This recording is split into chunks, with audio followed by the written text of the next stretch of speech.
শশাঙ্কের মৃত্যুর পর প্রায় ১০০ বছর বাংলায় যে রাজনৈতিক বিশৃঙ্খলা ও সামাজিক অনাচার দেখা দেয়, সেই অবস্থাকেই মাতসান্যায় বলা হয়। মাতসান্যায় শব্দের উল্লেখ পাওয়া যায় বিখ্যাত তিব্বতী ইতিহাসবিদ লামা তারানাথের বর্ণনায় এবং কৌটিল্যের অর্থশাস্ত্রে। এর পাশাপাশি বৌদ্ধ গ্রন্থ আর্য মঞ্জুশ্রী মূল ও কল্প থেকে এই সময়ের বাংলার দুর্দশার কথা জানা যায়।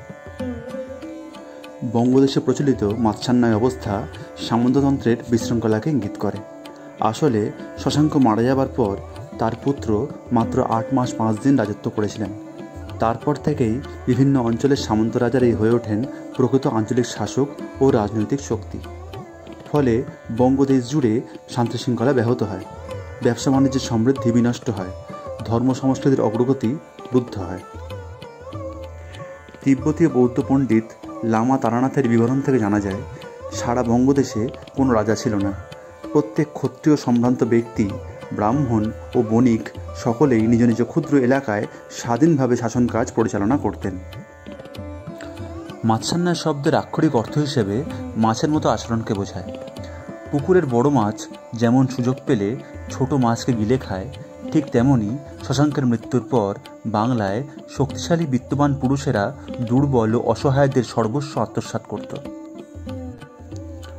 শক্তিশালী রাজতন্ত্রের পতনের পর গৃহবিবাদ, রাজবংশের দ্রুত পরিবর্তন ও ছোট ছোট প্রজাতন্ত্রের প্রতিষ্ঠা প্রভৃতি ছিল বাংলার সমকালীন চিত্র।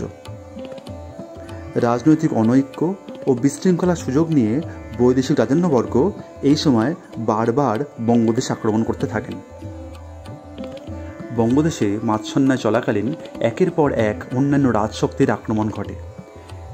একে একে তিব্বতরাজ, পরবর্তী গুপ্ত রাজাগণ, শৈলবংশীয় রাজাগণ, কনৌজের যশবর্মন, কামরূপরাজ হর্ষদেব, কাশ্মীর অধিপতি ললিতাদিত্য, বিজয়াদিত্য প্রমুখ বঙ্গদেশে আক্রমণ চালান।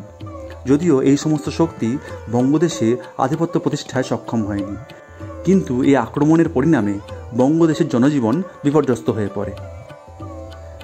মাতসান্যায়ের হাত থেকে রক্ষা পাওয়ার জন্য বঙ্গদেশের গণ্যমান্য মানুষজন সামন্তরাজ গোপালকে বাংলার সিংহাসনে বসান।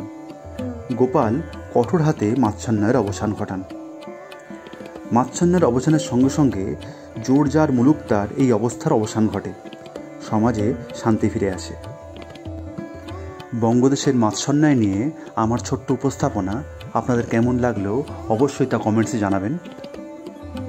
ভালো লাগলে লাইক ও শেয়ার করবেন, আর এই রকম ভিডিওর জন্য অবশ্যই চ্যানেলটিকে সাবস্ক্রাইব করবেন।